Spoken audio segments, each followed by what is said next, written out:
সম্প্রতি কোটা বিরোধী ছাত্র জনতার আন্দোলনের পর শেখ হাসিনার সরকার পদত্যাগ করলে দেশে নানামুখী অস্থিরতা দেখা যায়। এরই অংশ হিসেবে দেখা যায় ভিন্ন মতাবলম্বীদের উপর বিএনপির আক্রোশ, চাঁদাবাজি সহ নানা অপকর্মেও দেখা গেছে বিভিন্ন সময় দলটির কিছু সংখ্যক নেতাকর্মীর।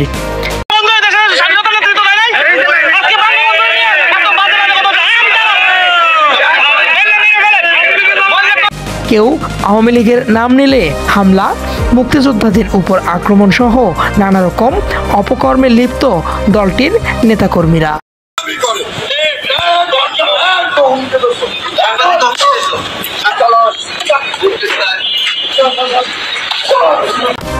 এতে ভবিষ্যতে কতটা জনপ্রিয়তা থাকবে দলটির তা নিয়েও মন্তব্য করেছেন অনেকেই।